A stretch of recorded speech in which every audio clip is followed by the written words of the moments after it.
Fala galera, seja bem-vindo a mais um Yup Talks, o seu podcast para acompanhar tudo o que acontece no mercado de tecnologia, no mundo das startups e também para conhecer histórias de pessoas notáveis. Eu sou o Thiago.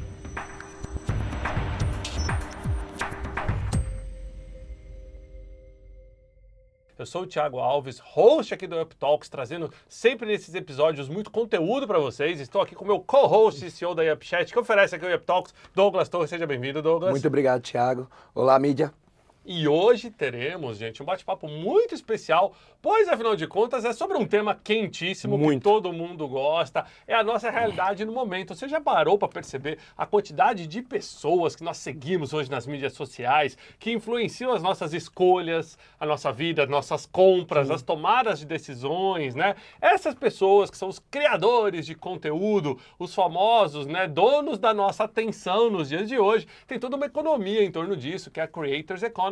E para falar sobre isso, a gente tem um convidado especial. Hoje vamos receber aqui o queridíssimo Victor Cabral. Ele que tem 29 anos, vem de Aracaju, do Sergipe, né? E já está se consolidando como um dos grandes nomes quando o assunto é Creators Economy no Brasil, né? Ele vai falar um pouquinho da empresa dele, a Influent & Co. Ele vai falar um pouquinho do Summit que ele faz, o Influent Summit, do livro que ele lançou. Então, Victor, seja muito bem-vindo ao Yup Talks. Eu que agradeço demais esse convite de estar aqui com esses grandes profissionais, contando um pouco da minha história e também aprendendo junto com vocês, compartilhando histórias aqui. Com certeza. Muito bom. Bom, eu vou pedir para você contar a sua história para benefício da nossa audiência, mas antes eu vou pedir para a audiência, não esquece de deixar aquele like que sempre ajuda o nosso senhor algoritmo aí, comentar se você está gostando. Gostou dos últimos episódios? Aliás, a gente teve cada bate-papo legal aqui, pessoas muito interessantes que trouxeram conteúdo fantástico para você. Se você quiser sugerir novos conteúdos também, pode comentar aí que a gente está sempre acompanhando aí os comentários de vocês. Vou pedir para você contar a sua história, mas de uma maneira diferente.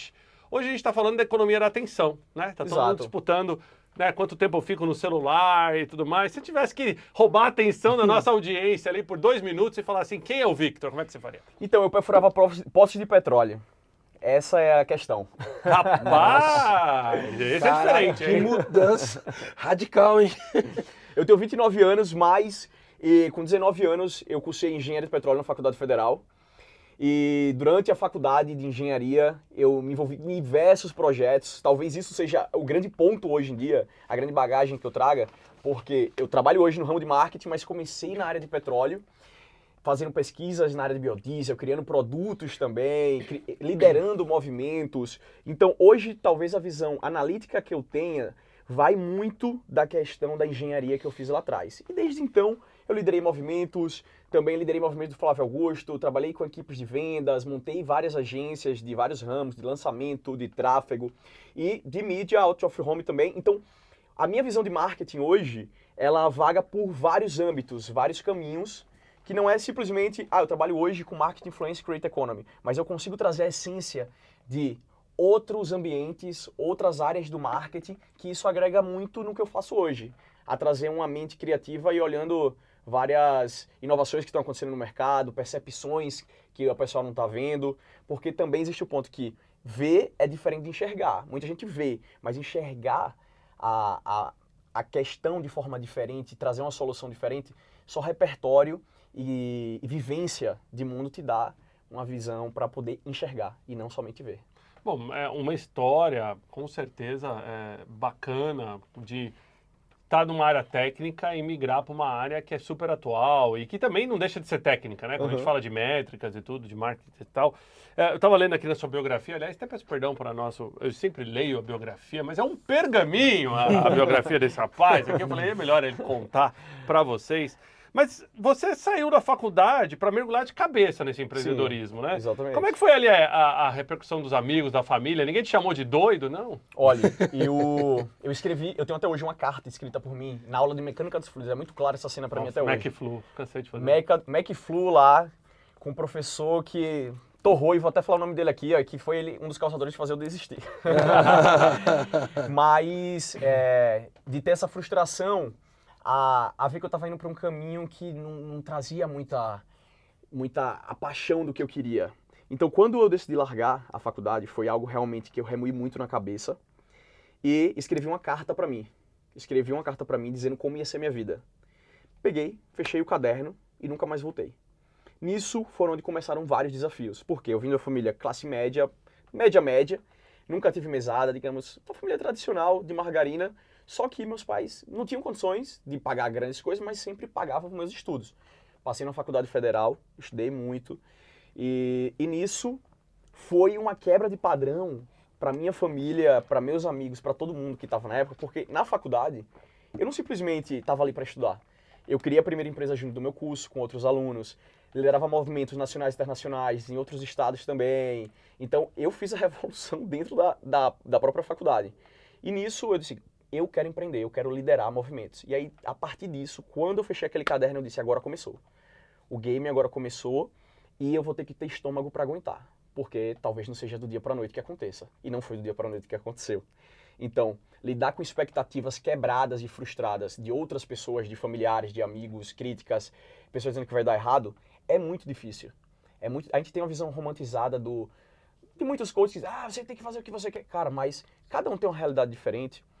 Eu tinha uma realidade onde ninguém me apoiou, não passava fome nem nada, mas controlar a parte mental para poder se manter de pé é difícil. É difícil sustentar até dar certo. Então, quando eu fechei aquele caderno, eu disse, não é para ver se vai dar certo. Eu vou fazer dar certo. E acabou-se. Então, desde lá, eu venho empreendendo em várias áreas, já passei por vários ciclos, vários negócios, e hoje, essas pessoas que me criticavam, aplaudem. É mais ou menos isso, né? Eu falo porque é bem parecido, né? Eu também sou empreendedor, então por conta disso, na verdade, você passa muito, principalmente quem mais gosta, é a pessoa que mais se preocupa. Então, assim, muitas vezes é desafiado. Dentro da minha casa, muitas vezes, eu fui taxado de louco. Só que todo louco, quando chega lá, se torna gênio. Mas por empreender. Tá Por empreender. Louco. Não porque você seja... Exatamente. Não, exatamente. Não é por eu ser louco, viu, Não, é gente? que eu fiquei com um pouco... Exatamente. Então, assim, não é por ser louco, não. É porque, exatamente, muitas vezes a gente é taxado de louco porque a gente tem a nossa ideia e a gente tem que fazer a coisa acontecer. Sim.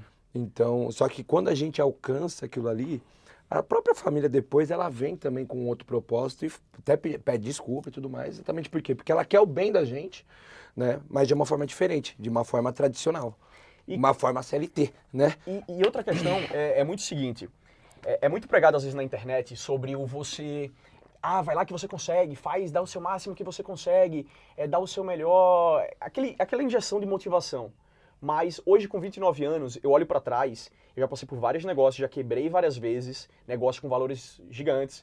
Então, eu olho para trás e vejo assim, eu poderia ter sido mais estratégico.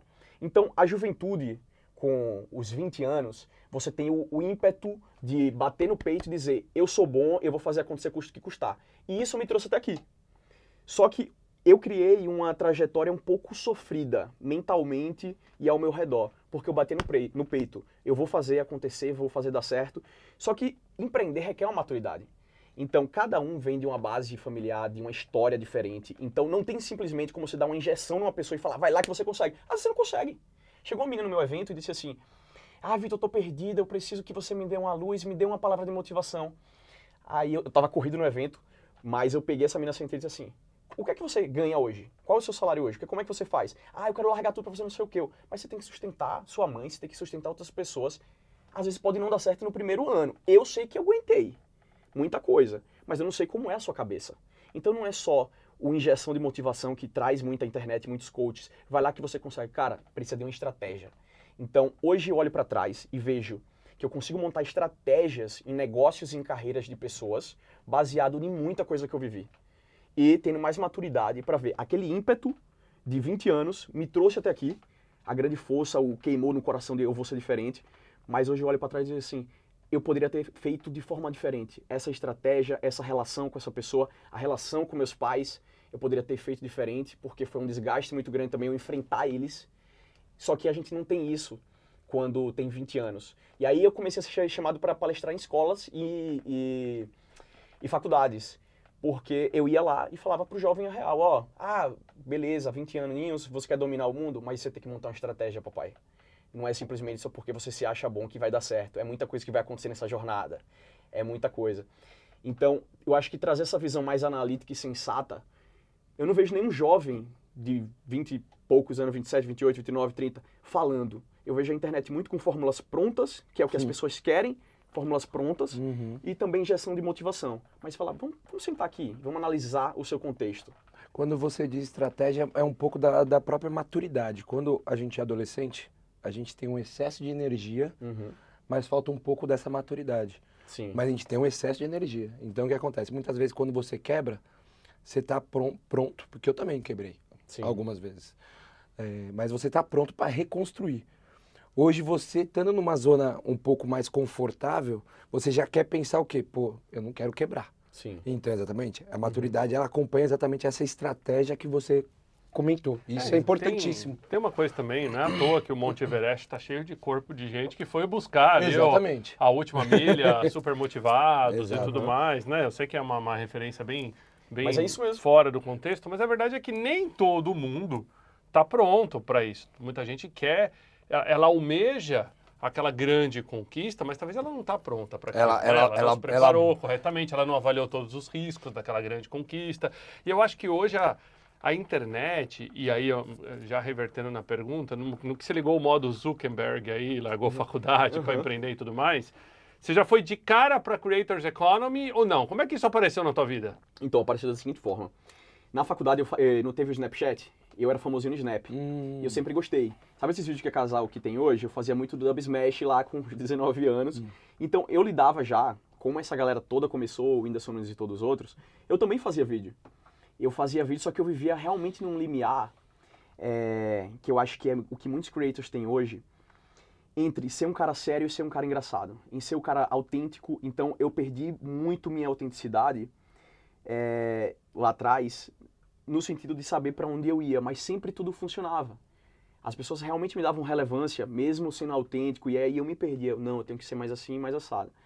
Então, eu gostava muito sempre era atento como fazia tudo isso, e eu comecei a ajudar lá atrás no Snapchat outros creators. Quando surgiu o Instagram, dizendo que tinha que postar, fechando até parcerias de R$100. Eu tenho influenciado, Rebecca Steph, foi uma das primeiras. A gente fechava R$100, marca com ela, R$50, e muita permuta também. E nisso eu fui evoluindo, fazendo isso para outros creators também, na época que é nem nome creator. E depois fiz um projeto também de influenciadores na Barra de São Miguel, que a gente até foi reconhecido pelo Estado e pelo governo, onde eu levei vários creators para a Barra de São Miguel lá atrás. A gente fez uma viagem de uma semana, eu não sabia nem fazer viagem. Eu disse, vou fazer aqui, vamos ver o que acontece. Quase tive uma crise gastrite nervosa no final, mas a gente fez uma viagem que a gente linkou marcas e o mercado ainda não fazia esse movimento de mansão de influencers, casas de influenciadores, viagem de influenciadores. E eu acho que eu fui um dos primeiros a fazer isso, a montar essa questão com influencers. E aí nisso comecei a liderar carreira de influenciador, comecei a fechar as marcas, só que tinha uma questão. A marca chegar para mim e eu não aceitava simplesmente o escopo. Ela chegava e dizia, Vitor, quero fechar tal influenciador, que é o que acontece muito no mercado. No mercado cada um quer ganhar sua porcentagem. Só que eu amo fazer esse negócio. Eu amo criar campanha. Então, as marcas vinham e pediam, quero tais influências. Eu dizia para a marca, você não está no momento de pegar influenciador. Você precisa cuidar do seu site, disso antes, ou fazer outra campanha. Como teve também uma outra marca que veio e disse, quero influenciador. Aí eu, cara, você confia em mim? Vamos fazer uma campanha diferente? Eu fiz uma campanha de panfletagem, que a gente bateu 100 mil seguidores no Instagram. Só que, para a marca dar certo, não é só uma campanha, é o escopo geral da marca. Aí todas as áreas de marketing, atendimento, como o produto é feito, como entrega, a mensagem que você vai levar. E aí algumas marcas começaram a me chamar como sócio. Ah não, vire sócio, já que você está dando a visão inteira, venha como sócio.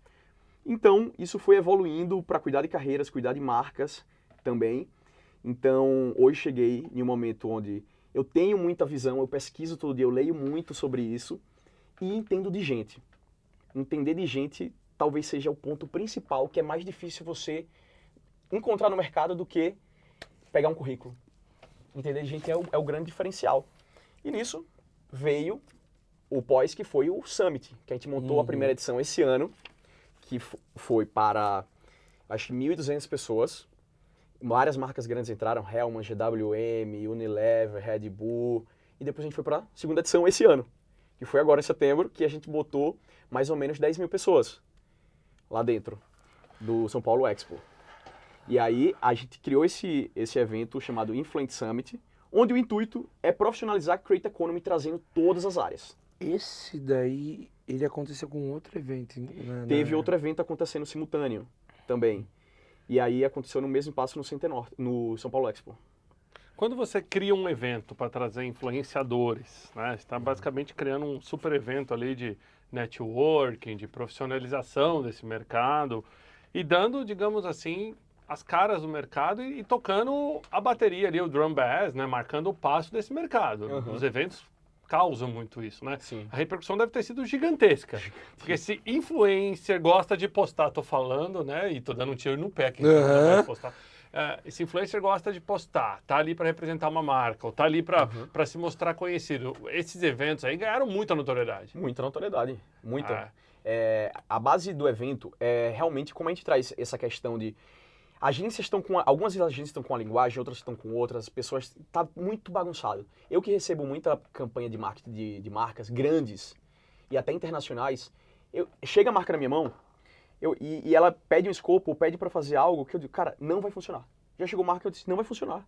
E eu não sou contratado para fazer isso. Eu poderia simplesmente fazer o básico, que era ganhar minha porcentagem. Só que eu gosto de fazer isso. Então, algumas pessoas começaram a olhar para isso e eu com outro sócio, a gente trouxe essa visão de, vamos botar todo mundo para conversar? Vamos fazer um grande grupão no WhatsApp, onde a gente reuniu o mercado do funk, foram os diretores da Condzilla, foram pessoas da moda, foi CEO do Rock in Rio, CEO do Lollapalooza, o Beraldo também da Heineken, foi uma galera, foi CMO do Duolingo, e o Whindersson Nunes, vários influenciadores foram também, e marcas. E todos os feedbacks que eu recebo pós-evento marcas que patrocinaram um evento e aplicativos que conseguiram captar 400 marcas no evento. Aí rapaz, eu nem sabia que tinha 400 marcas no evento. Conseguiram captar influenciadores, e influenciadores que arrumaram assessores, influenciadores que lançaram um produto próprio, marca própria que contratou o influenciador. Ótimo. Então, cara, o resultado desse evento está sendo algo realmente transformador. Não está sendo só um evento para trazer brand e ficar conversando. Sim. As pessoas estão fazendo realmente negócio. Bom, com certeza já tem a data dos próximos aí para acontecer. 30 de maio. 30 de maio? 30 de maio. Muito bom. E quando você pega, por exemplo, o que as marcas te pedem, né? Entrando um pouquinho dentro da Creators Economy. Porque a gente vive num mundo hoje onde tudo é o marketing de influência, a economia da atenção e tudo mais. Só que a gente sabe que dentro do marketing de influência você tem vários tipos de influência, né? Você tem o cara de massa, milhões de seguidores. Você tem o cara ali de muitas vezes de um mercado do meio ali, que nem tá com milhões, mas também tem mais que a média. Você tem o cara do micro-influenciador. Como é que você vê esses três mercados? Deixa eu até complementar antes de você responder, porque na verdade era uma pergunta bem parecida com essa que eu tinha aqui anotada aqui, né? Por isso que mas eu fiz primeiro logo a referência. Aí, ó, coisa boa, coisa boa. Não, então a gente tá seguindo o mesmo caminho. Eu ia exatamente falar isso, porque o que acontece? Hoje eu vejo muito, até como empresa, eu vejo muita divulgação, né? Na verdade, hoje todo mundo está dentro da rede social. Mas eu vejo muita propaganda que eu não sei se ela é mal conduzida e não traz aquele retorno para a marca, né? E eu vejo muita que dá certo. Sim. Né? Muitas vezes eu acho é muito mais quando o próprio influenciador, ele realmente, a gente sabe que ele usa aquele produto, ele realmente, entendeu? Porque tem uma propaganda feita de qualquer jeito, que basicamente ele vai lá, faz um story ou faz um Reels para falar determinada marca, mas você não vê aquela conexão marca-influenciador. Isso você acha bem importante também, essa questão da conexão? Ó, complementando aqui. Hein? Certo. Eu vou trazer um ponto de vista para você da seguinte forma. Fazer marketing de influência não é fácil. E ainda mais hoje. Por quê? Você vai para o mercado e você vê vários empresários frustrados e fala, eu contratei fulano não me deu resultado. Exato. Eu contratei ciclano não me deu resultado. Mas sabe o que acontece? Realmente é o seguinte, a gente tá vendo a economia da atenção. Então quando a gente leva a gente vai ver as plataformas que surgem todos os dias, é muita gente disputando, todo mundo pós-pandemia virou creator. Hoje em dia, todo mundo fala, tem um celular para ficar falando. Então, é muita gente hoje no mercado. Então, onde está o gap? Nos profissionais de marketing. Os profissionais de marketing, eles não estão conseguindo analisar como um todo. O retorno disso. E não só o retorno. A questão é a seguinte. O primeiro passo, decidir qual o objetivo. Qual objetivo você tem com aquela campanha? Quando você decide o objetivo, aí você vai incrementar o negócio, e aí entra onde escolher as pessoas, qual a narrativa essas pessoas vão trazer, como essas pessoas escolhidas, esses creators, eles vão ser condizente com o público deles. Uma mesma marca de garrafinha, eu posso divulgar com um influencer fitness e com outro que não seja fitness, criando narrativas diferentes para os públicos deles. Só que fazer esse trabalho customizado dá trabalho e queima neurônio. Então muita gente não quer. E quando você entra em várias agências, acontece que é muita terceirização. O budget entra, passa para um setor, que passa para outro, que passa para outro. Aí o estagiário está ganhando lá, queremos porcentagem aqui em cima. Mas e aí? Quando chegou aqui, o cara só quer ir embora para casa. Só quer bater ponto e ir embora. Então as campanhas de marketing, ela não tem aquele tesão de fazer dar certo. Ainda mais quando você tem que botar 50 influências, 100 influências em uma campanha. Até mesmo porque quando você está dentro da companhia mesmo, o cara quando faz marketing dentro da faculdade, né, ou publicidade e propaganda, ele acha que vai entrar dentro da empresa e vai fazer toda aquela área, mas na verdade ele vai tomar conta de Excel, né? Porque ele vai terceirizar tudo. Você tem que fazer uma divulgação de marca, ele vai buscar uma outra companhia que de repente foca na criação daquele vídeo. Exato. Né? Então, muitas vezes é a terceirização do processo. A roteiro vai procurar uma outra pessoa que de repente vai fazer um copyright, alguma coisa nesse sentido. Então, ela acaba trabalhando em cima de um Excel, de um deadline para entrega, né? Sim. Dentro da empresa, eu tô falando, né? Eu acredito muito, é algo que muda todo dia, porque hoje a gente está vivendo um cenário de, eu acho que um ponto de inflexão muito grande, onde a gente tem muito IA entrando, muita tecnologia entrando, muita plataforma entrando. Muito. E você tem que compilar duas coisas. Eu fui um dia aí para uma palestra de inteligência artificial, a inteligência artificial vai substituir, eu disse, então a gente tem um diferencial. O diferencial vai ser pessoas que entendam de pessoas, realmente, verdadeiramente, e usem a ferramenta. Porque a ferramenta está vindo, mas se você não for uma pessoa que consegue entender de mercado, você não consegue dar comandos e entender realmente. Então, esse compilado de dados e entender de ser humano vai ser o grande diferencial que eu vejo para os próximos anos. Mas ela tem que ser bem alimentada, porque senão ela não vai te dar o resultado que você espera dela. Exato. A Então, inteligência, ela depende da gente. Exato. Então, por isso Ela que tem o que ser bem diferencial alimentada. é você. Sim. Você, como pessoa entendendo de pessoas entendendo de mercado, você vai conseguir alimentar a plataforma. Exatamente. E o que carece hoje é muita plataforma, muita tecnologia entrando, muita automação e pessoas com vivências, com realmente sabedoria sobre aquele assunto.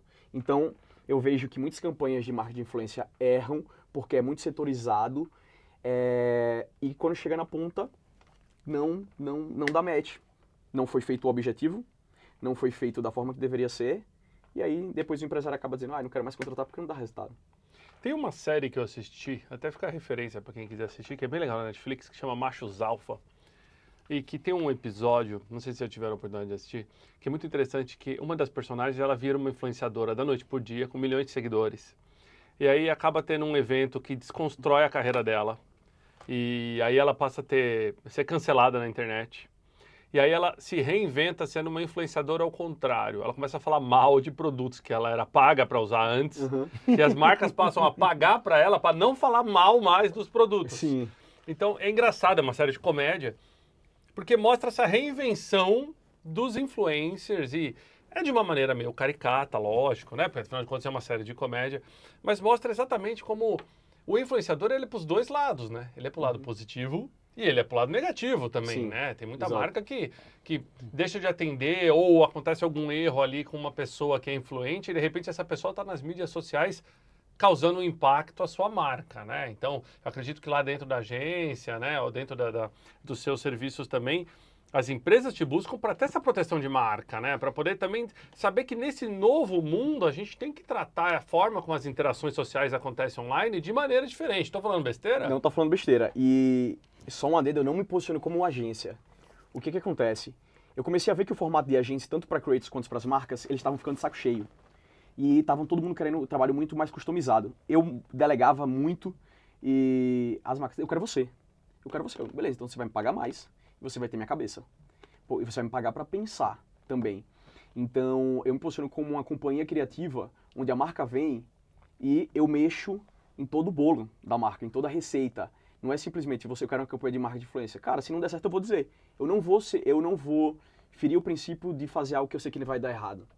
E já aconteceu de fazer, e aí o empresário fica frustrado, não volta, e aí não faz sentido. Então, às vezes o cara chega e diz, cara, não vai dar para tu fazer essa campanha, porque você antes precisa cuidar da sua base. Do que adianta o influenciador divulgar a sua empresa, seu produto, se você não tem como receber esses leads, essas pessoas que vão vir, ter essa manutenção, ter esse follow-up. Então, são muitos pontos. Então, quando a gente entra nesse... Eu tenho TDAH e esqueci a pergunta. Não, eu tava falando o seguinte. Se a agência está fazendo brand protection, Sim. você já me explicou que não é uma agência, aliás, eu adorei o nome que você usou, né? De uma que é? Uma companhia criativa? Que aí eu tenho uma empresa chamada Cabral Levers, que aí Levers significa alavanca, Cabral é o meu nome. Aí eu, cara, se vocês me querem, então beleza, vai ser pautado em mim, minha cabeça vai entrar dentro do seu negócio. Pô, legal. Muito Se legal. tudo der errado, a culpa é do Cabral, já fazemos isso, aquela bem, referência muito, né? a Boa. outro programa. Boa referência. Mas o brand protection hoje é uma preocupação muito forte das empresas com relação ao mercado de creators. Voltei. Então, o que acontece? As marcas, foi até o que eu falei hoje antes de vir para cá na palestra. Existem cenários de influenciadores. Você define o objetivo primeiro para saber se você vai pulverizar em micros, nanos, influenciadores, nichado, se vai ser em um estado, se vai ser em outro. Então, isso requer dados. Requer você fazer uma pesquisa antes e depois você entender, colocar o seu quê de entender de gente ali. Quando uma marca escolhe uma pessoa muito grande, isso vai reverberar muito, positivamente ou negativamente. Como aconteceu o caso da Bis e várias outras marcas que tiveram aí. Então, se a pessoa uma coisa bem básica, se posiciona politicamente, se tem uma opinião muito bem formada sobre algo, isso pode ser muito bom para algumas marcas, para outras não. Então a marca realmente tem que ter um deadline de gestão de risco e entender. Escolher esses big names aqui, que muitas vezes não gera conversão, é mais para gerar brand para a marca, talvez até mais hoje em dia, gerar brand para a marca do que conversão. E você ter essa gestão de riscos sabendo, posteriormente, quem são essas pessoas, se valores e princípios estão alinhados, e aí depois, e também estar preparado caso algo dê errado. Essa pessoa se envolveu na polêmica, a gente não vai poder controlar depois se o cara bateu na esposa. Exatamente. Com o bis. Exatamente. Entende? Na verdade, é que a própria, né, essa polêmica toda, né, na verdade, essa propaganda gigantesca aí que aconteceu da Bis, ela ajudou, na verdade, foi a outra. Foi o Kit Kat, né? Nós temos, a gente vive hoje um mundo que ele é muito facilmente guinado da direção esquerda para direita, de cima para baixo, e a maneira como as coisas acontecem é muito rápido. Eu, na minha vida, já viralizei algumas vezes pro lado bom e lado ruim. Entendeu? Já teve brincadeiras que eu fiz fora do contexto e que viralizaram pro lado bom, assim como teve coisa que foi pro lado ruim. Eu tive que fazer brand protection, né? Então, assim, a gente sabe que nem tudo a gente controla. Né? E no mundo onde o cancelamento é online, né? Isso pode impactar na marca, né? É muito rápido. É muito rápido. E muitos cancelamentos são programados. São programados por outras empresas, são programados por creators, como já saiu muitas palavras, creators que odeiam outros creators e querem ferrar com eles. Então, é programado. E até é uma questão interessante, porque muita gente me pergunta, caramba, e agora os haters? A gente tem que acabar com os haters. Cara, não tem como acabar. Beleza, dá para leis conseguirem segurar um pouco mais. E aí, a outra questão é o seguinte, é você como pessoa ter a cabeça no lugar. Eu tava no meu evento e aí teve uma pessoa que falou lá, eu quero muito crescer, ter mais engajamento. Aí eu, rapaz, mas tu tá preparado para ter uma exposição do Whindersson, para ter uma exposição da Virgínia? Tá preparado? Porque é hater todo dia. E aí você, os haters vão me matar. Como é que controla? Vão prender todo mundo? Não vai, não tem como acabar. Não. Então você, como profissional, você tem que entender que uma parte da sua carreira profissional você tem que dedicar a realmente terapia e ter um controle muito bem... Emocional, tem que ter uma maturidade de pessoas ao redor para poder fazer essa gestão. E aí é isso que eu faço também. Quando eu comecei a fazer gestão de carreira de creators, cara, eu vivia a vida do cara. Não era assessor, mas eu dizia... Senta aqui, vamos conversar, você tá fazendo tudo errado. E eu falava na cara dele, pode ser o cara grande que for, tá fazendo errado. Você tá fazendo errado, você tá pensando errado, você tem que fazer assim, assado. E participei de várias gestões de crises grandes e consegui dar a volta por cima nessas gestões de crise, eu guiando a pessoa. Mas na verdade, né, a pessoa que tem cabeça boa, isso eu já vejo acontecer muito, que o hater, na verdade, ele te segue mais do que a pessoa que gosta de você é seu fã. Na verdade, muitas vezes, o hater ele vai te dar muito mais mídia e muito mais exposição, se a pessoa souber até isso, se a pessoa tem cabeça boa, né? A gente já viu algumas coisas, algumas pessoas se você sabe falando sobre lançar assunto isso de uma forma positiva para você mesmo, quando você vê, você tá muito mais popularizado. Por quê? Porque ele te dá mídia. Porque o cara que te ama, muitas vezes, só vai te dar um like e vai continuar rodando. E às vezes nem dá feed. like, às vezes Exatamente. o cara tá... Agora o hater não, ele vai estar lá pra te falar, pra falar assim, pô, não gosto de você, é o que o cara tá falando agora, entendeu? Ele vai te dar mídia. Exato. Ele te dá mídia. Mas sabe que teve um episódio que era até tua opinião sobre isso, que eu acho que é interessante. Eu participei muitos anos com uma marca, onde eles me contrataram para ser um representante deles aqui, num papel de influencer e tal, naquele pacotinho básico. Me dá 2 posts, tanto story, tal. Eu falava, cara, não é aí que tá o valor do que eu vou entregar. Você quer porque, não, eu preciso medir você de acordo com todos os outros que a gente tá cotando. Eu falei, tá, mas este não é o valor da minha entrega. Sim. O valor da minha entrega está na evangelização do seu mercado, transformar hater em lover. Principalmente, transformar hater em comprador. Quem quer seguidor é adolescente, nós queremos ver cliente. Começa por aí. E o cara adorou essa frase e falou assim, não, nossa, vou colocar isso aqui. Ele montou a estratégia de marketing dele, assim, quem quer seguidor é adolescente, nós queremos é cliente. Porque a marca estava se comparando com outras marcas. E vendo, minha marca tem tantos mil seguidores, a do fulano tem tantos mil a mais, tem tantos milhões. Só que isso nunca representou lá na frente que a outra marca era mais rentável ou vendia mais que ele por ter mais seguidor. Porque no final das contas, quando ia lá no mercado financeiro, na bolsa, o que avaliava essas empresas era o resultado que o cara dava, não a quantidade de seguidores que ele tem.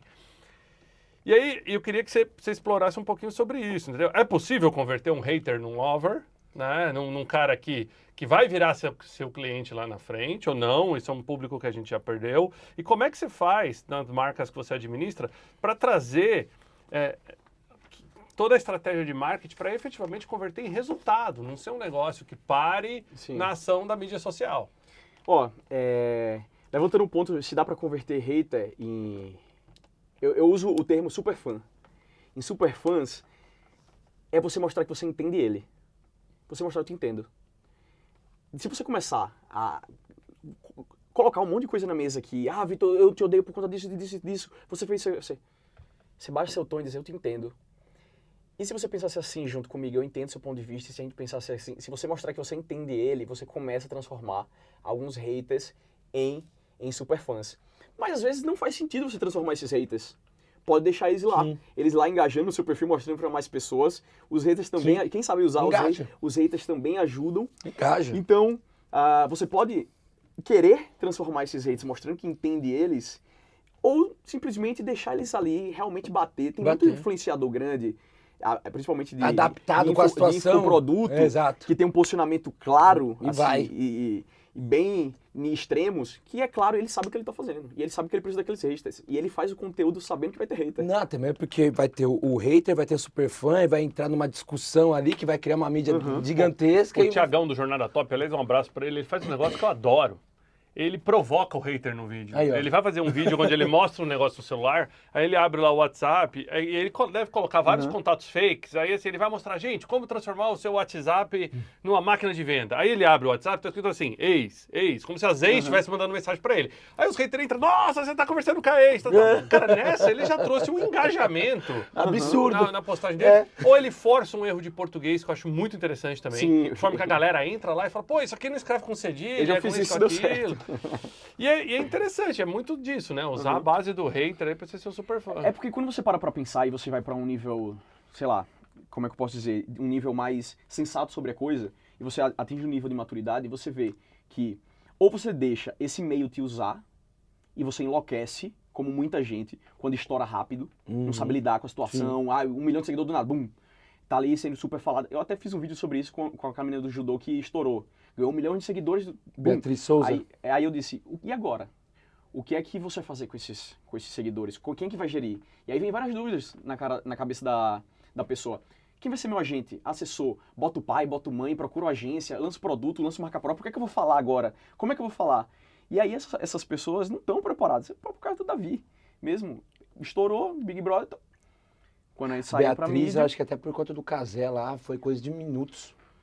Mas, por exemplo, o que ele tá falando faz todo sentido, né? As pessoas, muitas vezes o cara antes de viralizar, é ele que posta, que edita. Muitas vezes não é nada super trabalhado. Aí, de repente o cara tá com 1 milhão de seguidores, 2, 3, o público dele já não vai mais seguir ele por aquele conteúdo amador que ele fazia. Esse cara vai ter que se profissionalizar da noite pro dia. A foto profissional, o vídeo profissional, a edição profissional, o conteúdo quem que vai estar do lado.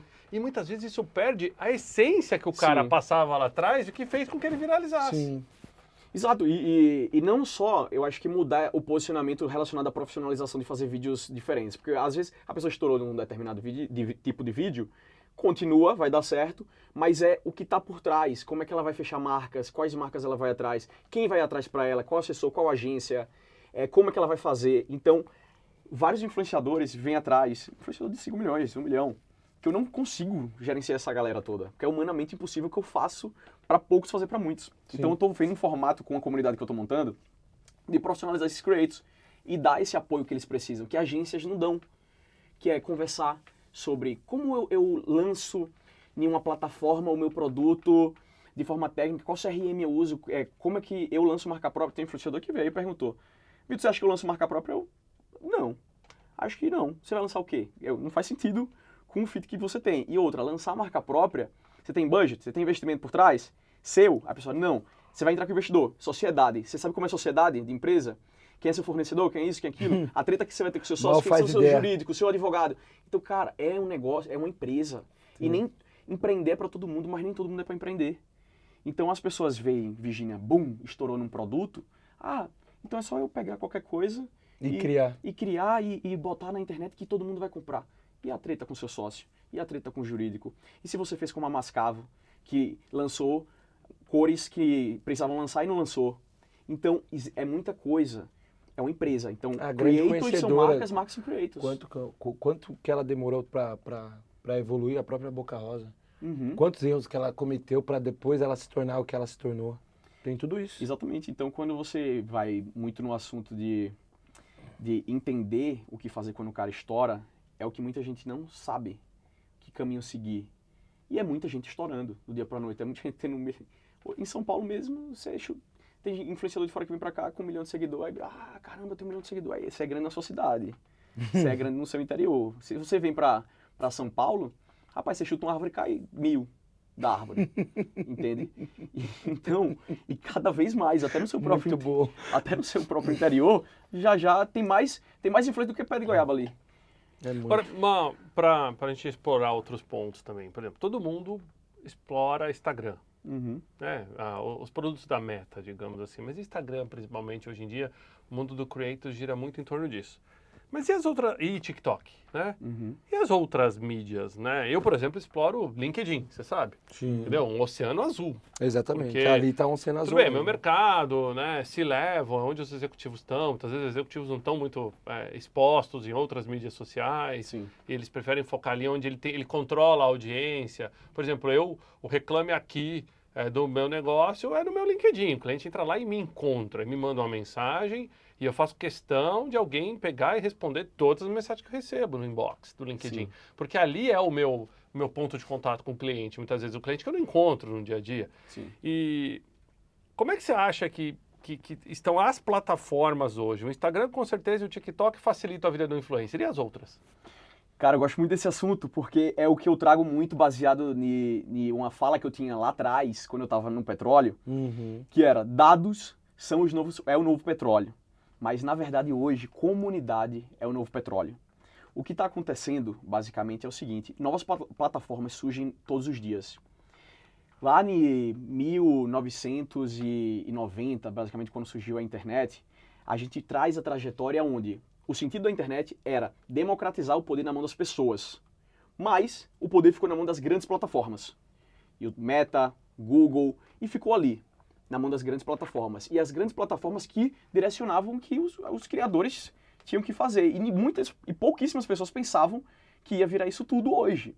Então, você, fazendo essa linha do tempo, onde foi criado para democratizar o poder na mão das pessoas e ficou na mão das plataformas. Hoje, você vê um ponto de inflexão em todos os sentidos. É plataforma surgindo todos os dias e você não precisa mais ficar refém do Instagram, do Meta, ou refém somente do YouTube. E aí eu falo para todos os creators que eu sou amigo, que eu faço algum trabalho, que eu digo, cara, você tem que ser omnichannel.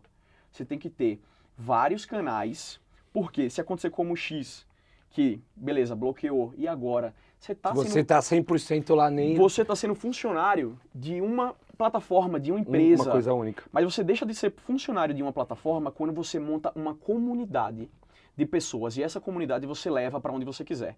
Aí as plataformas já estão começando a ver isso, porque surgiu o Kawaii. Aí TikTok, Patreon, OnlyFans. YouTube, tem várias outras que vão surgindo todos os dias da Rússia. E, cara, chega muita coisa nos... Clubhouse. E aí, se você não entende que você é a empresa e que a plataforma é só um meio, você fica refém. Então, creators deixaram de monetizar quando o X acabou.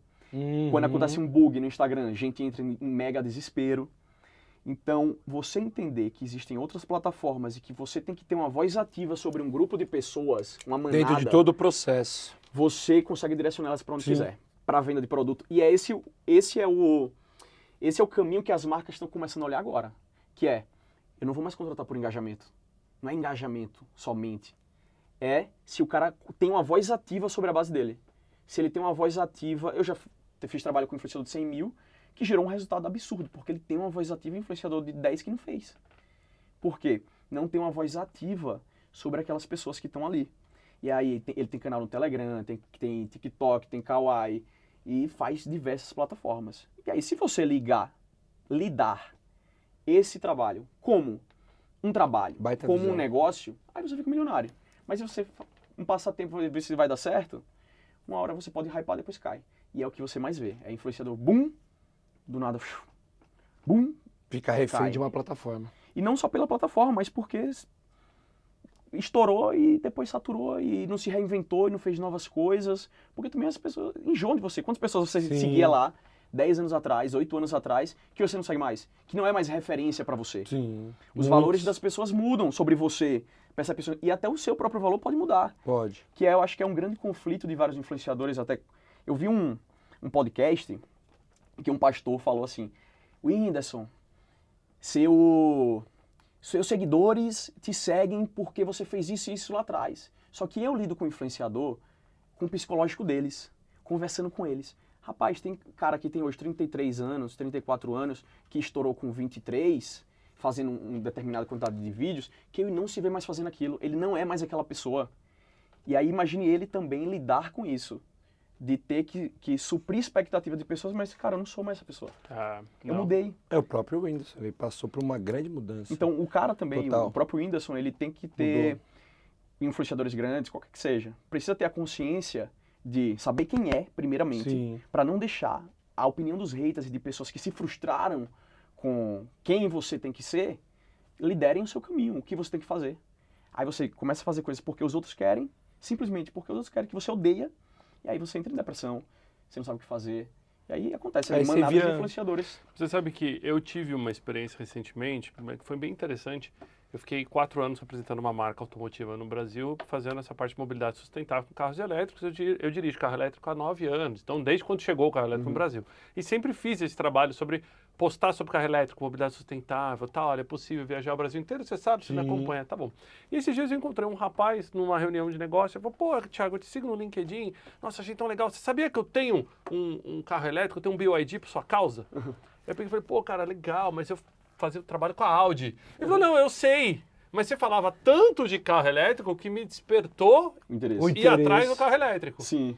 E naquele momento eu falei assim, cara, tudo bem, né? Praticamente eu estava vestido ali, né? E dentro de um produto, e tem até hoje, né? O veículo da Audi e tal. Mas eu falei, cara, não é sobre a marca, é sobre o conteúdo que você impacta na pessoa. Exatamente. Você gera para o mercado como um todo. Então, se você tiver um bom conhecimento sobre o que você fala, você vai impactar para você, para o seu competidor, para outras empresas, para todo mundo. Exatamente. Né? E as marcas têm que saber disso. Ela tem que saber que lançar um produto com um influenciador também ajuda os concorrentes, certo? Exatamente. Total. Totalmente, você impulsiona o concorrente porque você vai, digamos, você impulsionou a venda do carro elétrico, seja lá qual for. Porque o ponto era carro elétrico, você estava vendendo uma marca. Não, e sem contar que muitas vezes você se agrada com a marca. Sim. Né? Eu rodei já muitas marcas. Né? Ó, pra você ter uma ideia, eu acabei voltando para Mercedes por conta do pós-venda da Mercedes. Eu tinha Mercedes, fui para Jaguar, conheci a Jaguar, muito boa também, baita máquina, né? Eu tô com Tesla hoje. Aí, ó. Eu tô com Tesla e aí, cara, me apaixonei pela marca. Aí, porque não é só o carro. É alguma coisa além, É alguma coisa a mais, é o se sentir disruptivo. Exato. É o se sentir Você agora Bote o foguete aí que eu dou ré.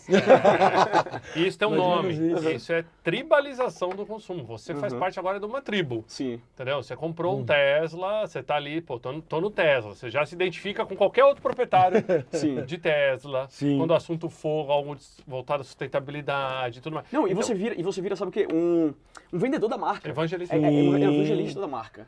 E aí vem a grande parada. É você ter uma tribo, e aí você como líder da tribo, você tem valores próprios. As pessoas não seguem marca, empresa. Elas seguem os seus valores, seus princípios, como você se posiciona, quem você é de fato. Aí nisso você gera a tribo, que é basicamente a comunidade. Sim. Então essa voz ativa que você tem para montar uma tribo, ela é ancorada nesses pilares. De entender o que você acredita, por que a pessoa vai te seguir. Não simplesmente porque você faz um conteúdo engraçado. E as marcas eu vejo também cada vez mais que elas estão buscando a voz e não simplesmente engajamento. Vários influenciadores que estouraram fazendo só um determinado tipo de conteúdo, mas que não mostraram a sua essência, estão ficando para trás. As marcas estão querendo saber quem você é, se você realmente fala com o que a marca acredita. E aí, falando de storytelling, né? No passado, os usuários compravam o storytelling da marca, né? Se a marca falasse assim, eu sou a melhor, eu sou o número 1, eu sou sustentável, o usuário comprava. Agora não. Agora o usuário, ele pesquisa, Total. ele vai atrás, Total. ele quer saber se efetivamente, se a forma como você produziu determinado produto realmente é sustentável, não. Só divulgar através de grandes mídias ou através de influenciadores não é o suficiente. Como é que você faz lá dentro para que a tua base também entenda que o usuário, muitas vezes, quando entra numa concessionária para comprar o carro, ele já pesquisou e sabe mais do carro do que o vendedor? Sim. Né? Então, como é que é isso? Como é que é essa mudança do usuário lá na ponta, como é que você trabalha? Olha, eu acho que toda marca, ela precisa ter... Marca que eu falo é creators de marcas corporativas. Tem que ter uma gestão de risco de pessoas dentro da empresa olhando o que está sendo falado nas redes. Assim como grandes artistas que vocês veem aí, Bruno Mars e tudo mais, tem pessoas ali, uns setores na empresa que estão controlando as narrativas do que está acontecendo no Reclame Aqui, do que está acontecendo no TikTok, do que está acontecendo em todas as plataformas. E você não pode deixar o fogo se alastrar. É muito rápido. Então, eu acho hoje mais imprescindível do que nunca as marcas terem setores de gestão de crise e olharem para as narrativas que estão sendo criadas ali. O TikTok não é... Muita gente ainda tem a noção que é rede social, mas é uma plataforma de entretenimento. Eles se posicionam assim, né? E, cara, eu busco tudo lá hoje. Hoje, se eu vou comprar alguma coisa, TikTok. Porque o TikTok tem vários releases em tempo real de pessoas ali que compraram naquele dia o produto. TikTok, eu acho que é uma plataforma que dá mais liberdade para você falar. Instagram, você traz um posicionamento um pouco mais clean, digamos assim. Uma persona se transformou meio que naquele Black Mirror da sua identidade. E o TikTok é mais a sua essência, é mais a sua voz também. Não que o Instagram você não dê para colocar isso, mas o TikTok as pessoas falam... Tem muita gente falando mais a verdade. Então, ter o setor de gestão de risco e de controle de narrativa nas empresas, eu acho essencial mais do que nunca hoje em dia. Muito bom. Então, a gente caminha para a reta final do nosso Up Talks. Aliás, esse episódio está muito bacana. Você que está do lado daí, faça o seu papel de quem está acompanhando esse podcast. Clique para curtir, para compartilhar esse episódio. Comenta aí se está gostando. Qual a sua visão sobre o Creators Economy? Traz aí para a gente vai acompanhar depois e interagir com vocês também nos comentários, né? E não esqueçam de seguir o Up Talks em todas as mídias sociais. Seja omnichannel, nos siga em todo lugar. Automaticamente você vai ficar sempre por dentro do que a gente está trazendo para cá. Victor, eu sempre trago aqui para os nossos convidados uma perguntinha no final, que é o seguinte: se a gente tirasse o crachá do Victor no final de semana, aí, quem é o Victor? Quais são os hobbies, né? Quais são as atividades aí do empreendedor de sucesso na área aí da Creators Economy? Vocês estão preparados para a loucura? Vamos lá. Vamos lá. Você já cavou poço de petróleo, então? E agora eu vou trazer outra novidade, sou sanfoneiro. Sanfoneiro? É sério. Toco sanfona. E gosto muito eu sou nordestino, sou de Sergipe, né? Aracaju, Sergipe, moro em São Paulo hoje. Mas eu trago muito isso forte na minha cabeça. Sua raiz. Exatamente. Já morei na Colômbia também, trabalhando com crianças carentes. Fiquei na favela 3 meses, pegava 3 anos para ir cuidar das crianças lá. Realmente foi uma experiência absurda na minha vida. E quando eu falo quem é o Vitor, um cara obstinado. Eu sou obstinado a realmente... E não de forma com demagogia, mas como é que eu realmente posso transformar o mundo? E às vezes transformar o mundo não é você transformar milhares de pessoas, apesar de eu estar indo nesse caminho, mas às vezes você transformar uma realidade do seu vizinho, da sua família, da sua hereditariedade. Então, transformar o mundo, às vezes, é você impactar realmente uma pessoa. Que foi isso que me bateu muito forte quando eu fui morar na Colômbia, que eu vivi a crise da Colômbia e Venezuela muito forte. E aí eu presenciei na creche um conflito muito grande entre venezuelanos e colombianos mirins, crianças de 9 anos, e as crianças da Colômbia dizendo para as da Venezuela que elas entraram no país para roubar e matar. E as da Venezuela começaram a chorar. E começou essa treta muito grande. Isso eu já estava no final do intercâmbio, pensando que não ia acontecer nada, porque eu praticamente estava sendo um funcionário lá, que eu me desgastava muito. E aí uma criança virou para outra, chamou de assassina. Eu parei todas as crianças. Eu disse, Deus, manda o espanhol agora. Manda o espanhol para eu saber o que falar. E aí, eu falei para as crianças, expliquei, e a criança disse, não vou pedir desculpa para ela. E aí depois a criança veio até mim, depois que eu falei que a culpa era do presidente, expliquei toda a questão social em espanhol para as crianças. O menino veio para mim e disse, prof, você foi uma pessoa especial nesse intercâmbio e eu nunca mais vou esquecer do que você me falou hoje. Eu chego, eu tô arrepiado aqui. E aí foi onde bateu no ponto da minha cabeça. Eu transformar o mundo, às vezes você tem a ambição e ficar tendo o pensamento megalomaníaco, mas às vezes é só transformar uma pessoa. Que você muda o mundo. Muda. É isso. Muito bom, muito bom. Você que acompanha o Yup Talks, o seu podcast, para você estar sempre, né, por dentro de tudo que acontece no mercado de tecnologia, startups e conhecer, né, a história de pessoas notáveis. Hoje, influenciadores. Hoje embrulhamos tudo num pacote onde a gente falou da Creators Economy. Nosso convidado aqui deu uma aula para vocês. Victor, quem quiser te encontrar, melhor caminho no Instagram. Vai no meu Instagram, que de lá tem todas as redes também, porque eu sou Emily Channel. Então vai lá, Cabral Victor, e me segue e vai acompanhando aí que tem muita coisa. Segue, porque o menino manda bem, ó. Daqui a pouco tem novidade. A gente vai ver ele em bastante lugar aí. Importante. Bora. Quando que é o próximo Influence Summit? Vai ser 30 de maio. 30, 1 e 2. De 2025. De 2025. 30 de maio. De 2025 Muito e a gente vai fazer gravei, 3 muito vezes bom. maior evento agora. Se Deus quiser. Muito bom, muito bom. Divulgaremos aqui no Yup Talks. Queria agradecer a sua presença. Eu que agradeço. E para você que tá aí, não esquece de ficar ligado até o próximo episódio. Muito bom tê-lo aqui conosco. Valeu, gente! Valeu! Grande abraço.